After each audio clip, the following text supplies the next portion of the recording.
Hola, ¿qué tal? Gracias por estar en sintonía de nuestro programa Free, Formación y Renovación en Educación Emocional. En este día estamos compartiendo un tema de mucho interés para todos nosotros, como son los ataques de pánico. Tal vez no habías oído acerca de este término, pero existe y muchas veces lo podemos estar viviendo y no nos damos cuenta porque no hemos identificado, no tenemos la información completa para poder determinar qué es lo que nos está sucediendo. Puede ser de que estés teniendo palpitaciones en el corazón, de que estés respirando o te falte la respiración, mejor dicho, y pienses que es algún problema corporal, ¿verdad? De tu físico, y vas al doctor, corres y el doctor te dice todo está bien, hasta te hacen exámenes y todo está bien. Y entonces, ¿qué es lo que pasa, verdad? Muchas veces tenemos miedo, ansiedad, que no nos permiten seguir con nuestro día a día y nos paralizan porque hay miedo a que ocurran situaciones en nuestra vida que tal vez nunca van a llegar a pasar. Pues de este tema vamos a estar hablando en estos momentos y tenemos a nuestros expertos que nos van a estar informando y aclarando muchas dudas en este momento. Así que quédate con nosotros, vamos a una pequeña pausa y regresamos.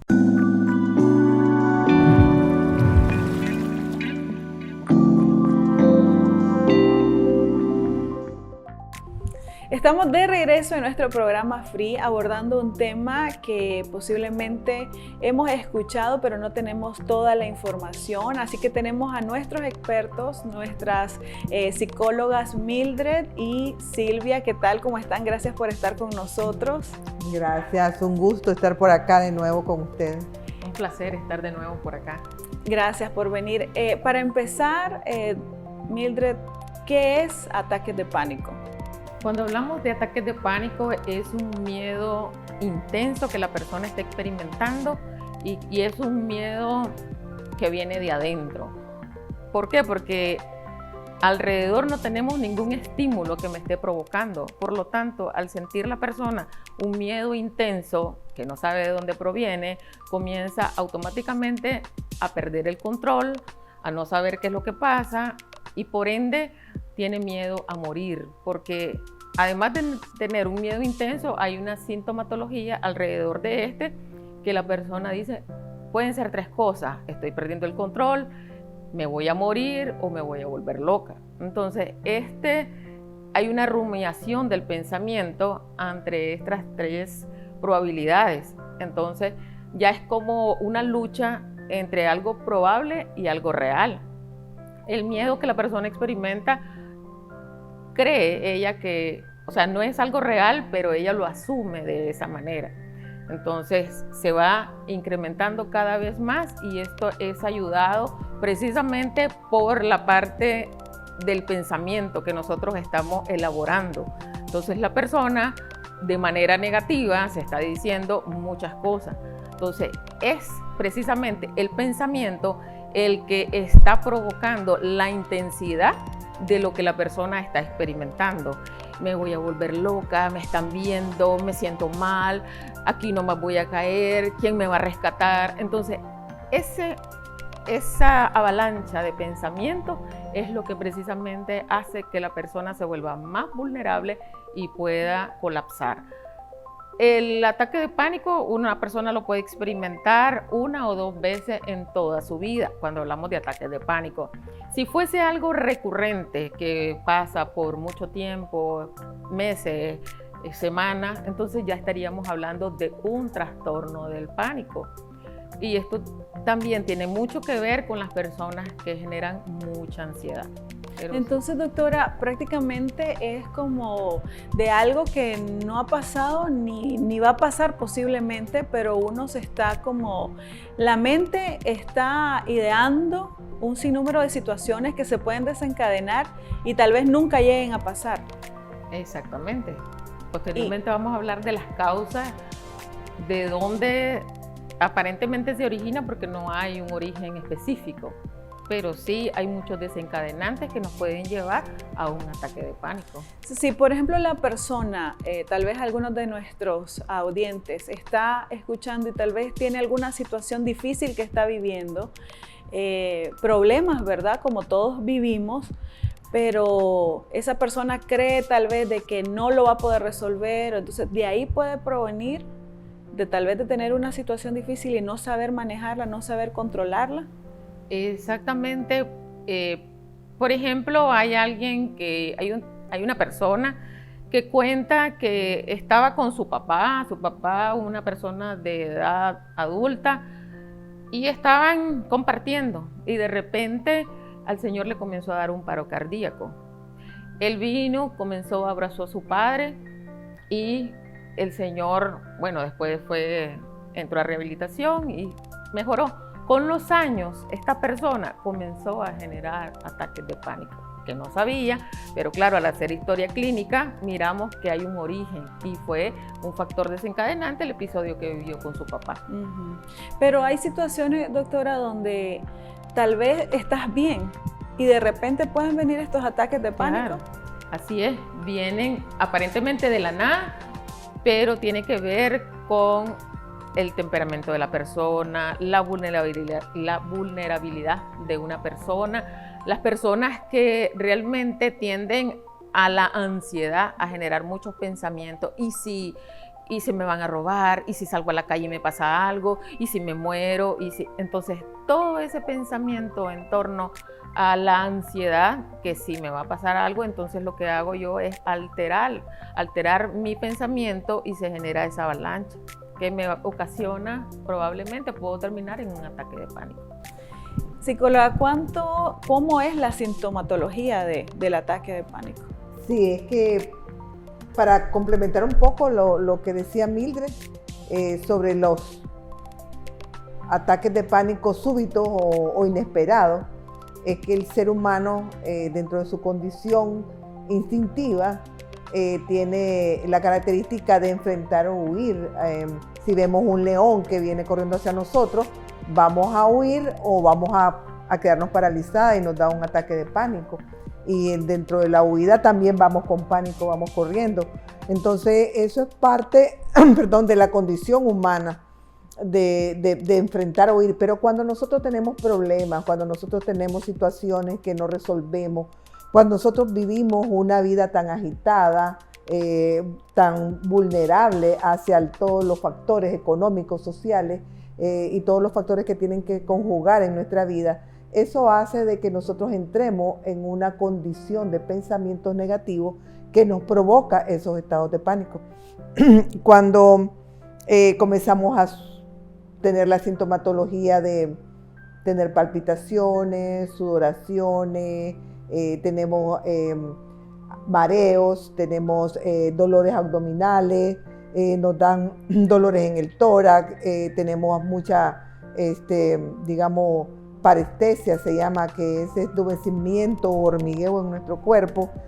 Cuando nosotros hacemos o sentimos que nuestra despersonalización, como que no pertenecemos a ese lugar, a ese ambiente, nos despersonalizamos completamente. Hay muchas personas que cuando van a un examen en la universidad sufren de ataques de pánico y inmediatamente se despersonalizan, no saben qué está sucediendo o quiénes son sus compañeros. Hay una separación completa de la parte de sí mismos, de la parte de su cuerpo. Entonces, todas estas sintomatologías del ser humano provocan esos ataques de pánico. Como decía Mildred, cuando el ataque de pánico se convierte en algo recurrente, o sea que ya se manifiesta en un mes paulatinamente seguida, o sea, varias veces, entonces sí se provoca ya un trastorno de pánico. Pero nosotros, el ser humano, está características personales de nuestra constitución física, es que nosotros podemos tener ataques de pánico, como les decía anteriormente. Tenemos miedo a algo, hay un miedo recurrente a algo, entonces nos da pánico, sudamos o nos da cierta palpitación, o decimos, ay, me duele el estómago, dolor abdominal o algo, pero es normal. Pero se vuelve ya un trastorno cuando nosotros tenemos una recurrencia seguida en un mes, prácticamente ataques de pánico, ¿ya? ¿Cuáles podrían ser las causas? Hay varias causas, por ejemplo, está la genética, por ejemplo, padres o abuelos o tíos, porque recuerden que nosotros venimos, ¿verdad?, con la genética cargando en nuestra constitución física y cerebral. Entonces, la genética es un factor importante. Personas que son dentro de su genética sensibles, yo siempre le digo a mis pacientes, sensibilidad extrema.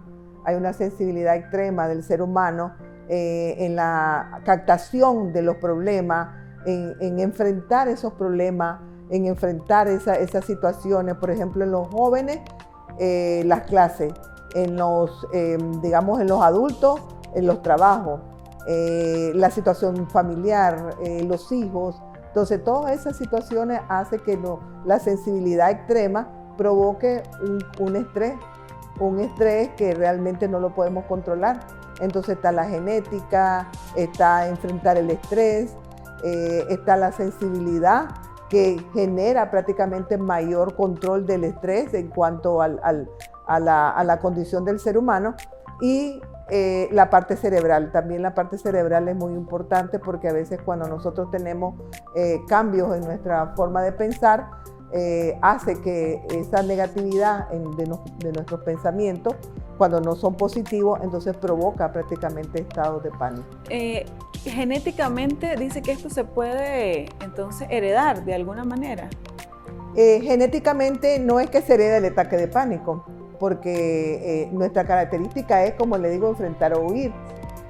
La sensibilidad extrema dentro de la genética, por ejemplo, hay genes de personas que son más vulnerables a enfrentar el estrés que otros. Unos enfrentamos el estrés tranquilo, lo vemos, lo superamos, tenemos fortaleza y resiliencia, pero otros no, otros se hunden en la ansiedad, se hunden en el miedo, se hunden en estados negativos de pensamiento. Entonces, por eso es que la genética es prácticamente un factor importante en el ser humano. Podríamos decir de que, por ejemplo, si un papá le comienza a modelar este tipo de comportamiento a sus hijos de alguna manera también pueden llegar a desarrollar ataques de pánico. Sí, es que los comportamientos de la parte de los ejemplos paternales es importante que también lo valoremos. Por ejemplo, un padre que todo el tiempo está hablando de una manera negativa y está ansioso, camina por toda la casa, pega gritos, es una persona gritona, agresiva. Entonces eso va a generar también en el niño una conducta de pánico. Se va a esconder, se mete bajo la mesa, corre, le da miedo todo, y entonces puede generar prácticamente también ataques de pánico.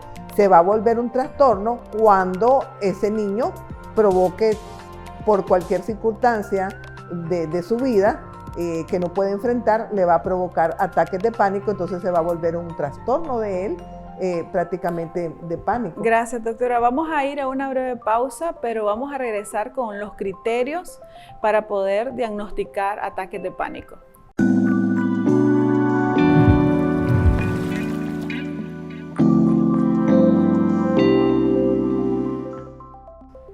Estamos de vuelta, gracias por estar en sintonía siempre.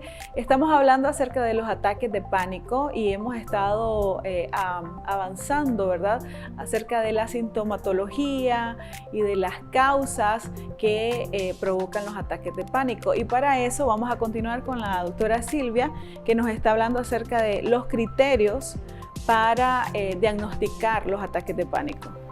Los criterios para diagnosticar los ataques de pánico según el DSM-5, que es el Manual de Diagnóstico de los Trastornos Mentales, que es un experto psiquiatra de los Estados Unidos, dice de que los ataques de pánico son prácticamente, como le decía, normales en el ser humano, pero cuando se recurre un mes o más de un mes con el pensamiento, me estoy volviendo loco, como decía Mildred, voy a volver a tener el mismo episodio. Es como cuando una persona sufre un choque y entonces en el choque le dio un ataque de pánico, se puso sudorosa, pero durante un mes ella piensa que va a volver a suceder otro choque. Y entonces va en el camino y entonces ella va pensando que le va a volver a suceder la misma situación. Entonces, esa duración de ese mes o más en esa condición psicológica mental, ella le va a provocar prácticamente una sensación de ahogo, malestares, como le decía, palpitaciones, siempre sudoraciones, va a estar creyendo que se va a morir, que se va a volver loca porque ya no se le quita el pensamiento. Es cuando alguien dice, ¿cómo hago para quitarme los pensamientos de esta situación que no puedo? Porque siempre que voy en el camino se me provoca de nuevo el pensamiento. Entonces, cuando el pensamiento recurrente de ese ataque de pánico que le dio en esa condición que tuvo, en esa situación que se le presentó, permanece durante un mes o más, entonces ella va a sufrir prácticamente este trastorno. Entonces, por eso la DSM-5 dice, si el pánico sucedió, pasó y se terminó porque el evento ya no está, entonces eso prácticamente ya deja de estar como un trastorno, porque es normal. Pero cuando esa condición recurrente de ese pensamiento se manifiesta en la persona, entonces se desencadena el trastorno de ataque de pánico. Algunas personas piensan también que pueden ser los medicamentos, pero no. Los medicamentos no te van a dar ataques de pánico ni trastornos de pánico, ni tampoco estar enfermo, ¿verdad? Claro que si tu enfermedad tú la provocas de una manera que me va a volver a dar el dolor, ya siento que me está dando, y nos volvemos hipocondríacos, ya siento que me está dando el dolorcito, y entonces todo el mes o más de un mes o 2 meses pasa la persona con el pensamiento de que le va a volver a suceder lo mismo, de que ya me va a dar en la misma condición de enfermedad. Entonces sí se convierte en un ataque de pánico, porque la persona comienza a sentir las palpitaciones, como les decía, toda la sintomatología que habíamos hablado. Pero es prácticamente la recurrencia del pensamiento. Por eso es que dice la DSM-5 que no hay factores que intervengan en decir tú vas a tener trastornos de pánico. Es la recurrencia de nuestros pensamientos ante los sucesos que nosotros manifestamos pensamientos negativos continuamente hacia esa condición. Por ejemplo, ¿cómo voy a hacer para pagar? Y paso todo un mes con una situación que cuando llega el mes te da un ataque de pánico, te dan palpitaciones, y a veces hay personas que van al médico y dicen, doctor, padezco del corazón, hágame un electrocardiograma. Resulta que el electrocardiograma se lee y no sale nada, ¿ya? ¿Por qué? Porque es solamente un ataque de pánico, que tú recurrentemente estás pensando algo que no lo puedes resolver. Por eso es que nosotros en psicología decimos de que tenemos que cambiar nuestros pensamientos.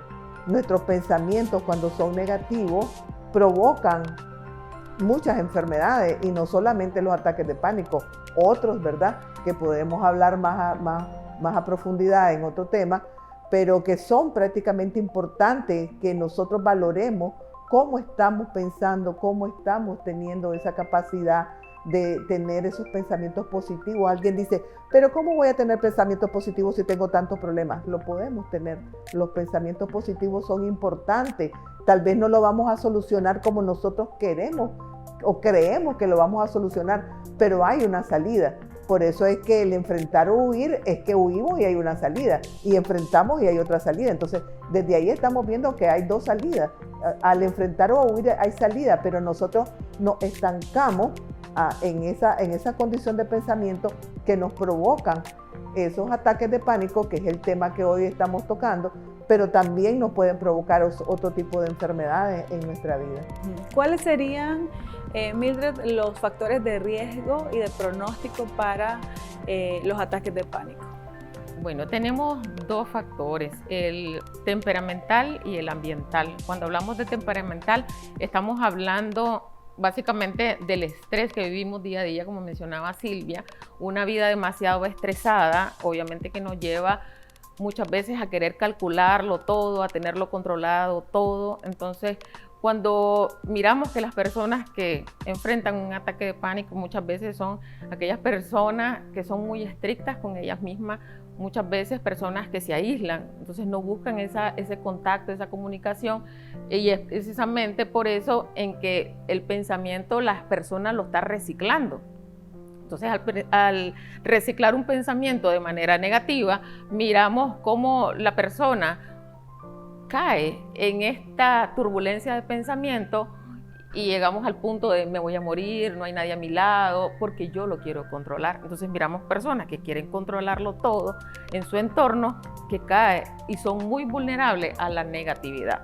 Entonces es importante, como decía Silvia, necesitamos trabajar el pensamiento.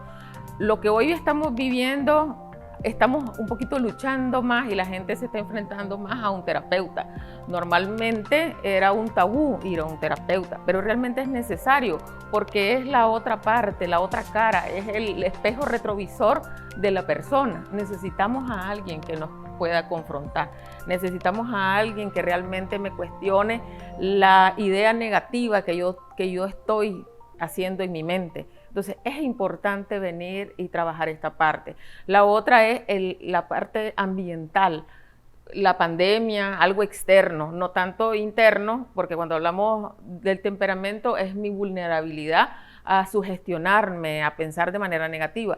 Y la parte ambiental tiene que ver con lo que está pasando a mi alrededor, mi entorno, una pandemia, una guerra, algo pasó en el colegio, exacto, factor económico, etc. Entonces, algo externo sí nos puede llevar hasta un ataque de pánico, asociando las dos, ¿verdad? ¿Qué estoy pensando yo? Si el factor económico, decía usted, ay, ¿qué le voy a dar a mis hijos? ¿Cómo voy a pagar el colegio? Se está incrementando el valor de la canasta básica, ¿qué vamos a hacer? Entonces, todo eso me puede llevar a colapsar. Lo unimos con la parte temperamental, hasta qué punto, y hablaba Silvia de resiliencia, entonces hasta qué punto yo estoy manejando. Por eso vuelvo al punto de que necesitamos aprender a manejar las emociones, necesito aprender a manejarme a mí mismo dentro de cualquier entorno que yo esté trabajando, y es ahí donde vamos a salir adelante.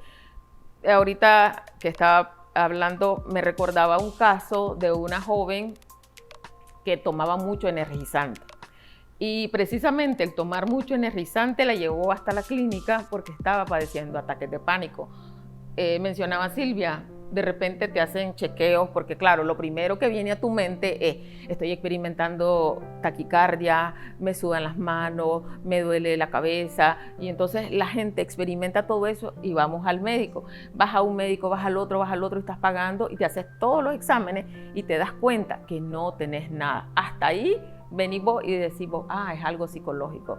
La chica tomaba, dice que tenía una vida demasiado agitada, y entonces se tomaba 2 o 3 bebidas energizantes, lo que la llevaba a provocar toda una sintomatología de ataques de pánico. Entonces, muchas situaciones externas sí nos pueden estar generando ataques de pánico. Ahorita mencionaba el buscar a un experto, a un psicólogo para poder manejar nuestros pensamientos o aprender a manejarlos. Entonces, ¿cuáles serían, aparte de esta que mencionaste, las técnicas o las estrategias para poder lidiar con ataques de pánico o evitarlos?